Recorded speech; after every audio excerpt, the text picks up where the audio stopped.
నువ్వు ఒక్కడివి నిలబడితే నీ చుట్టూ అనేక మంది ప్రభువు కొరకు నిలబడే అవకాశం ఉంటుంది. ఎందుకు ధైర్యం చేయకూడదు? ఒకసారి చెప్పాను, జ్ఞాపకం ఉందా?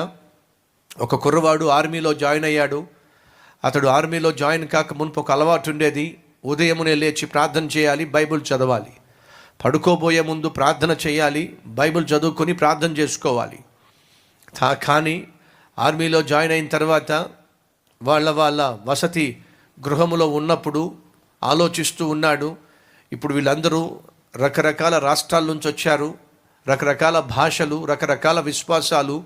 వీళ్ళ మధ్య ఒకవేళ నేను బైబిల్ తెరిచినట్లయితే నన్ను చూసి నవ్వుతారేమో, మోకరించి నా మంచం పక్కన మోకరించి ప్రార్థన చేస్తే హేళన చేస్తారేమో అని చెప్పి ఎంతో కొంత భయపడ్డాడు. అందరినీ పడుకోనిచ్చాడు. నెమ్మదిగా తాను లేచి ఒక చిన్న లైట్ ఆన్ చేసుకొని బైబిల్ తెరిచి ఆ బైబిల్ని ఆ చిన్న కాంతిలో చదవటం మొదలుపెట్టాడు. ఒకవైపు భయపడుతూ ఉన్నాడు, ఎవరైనా లేస్తారేమో చూస్తారేమో అని చెప్పి.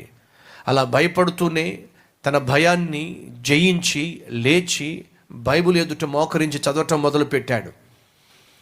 ఈ లోపట అలికిడయింది. ఎవరో లేచారని అర్థమైంది. ఎవరో లేచారు, బహుశా నన్ను చూశారేమో అని చెప్పి నెమ్మదిగా పక్కకు తిరిగి చూస్తే ఆ మూల మరొక కుర్రవాడు నెమ్మదిగా లేచాడు, మోకరించాడు, తన బైబిల్ తెరిచాడు.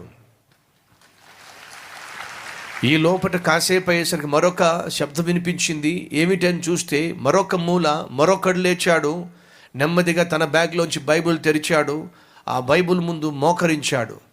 కాసేపు అయ్యేసరికి ఇంచుమించు 4-5 అదే బరాక్లో, అదే ఆ హాస్టల్లో లేక ఉంటున్న వసతి గృహంలో 4-5 వారి ఉన్న చోటే మోకరించి బైబిల్ చదువుతూ కనిపించారు. కారణం తెలుసా?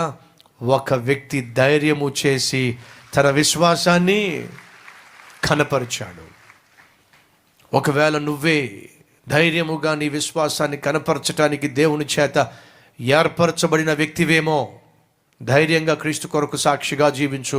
నువ్వు ఉన్న చోట, నువ్వున్న ప్రాంతంలో, నువ్వున్న హాస్టల్లో, నువ్వున్న ఉద్యోగంలో ప్రభువు కొరకు సాక్షిగా జీవించే ప్రయత్నం చేయి.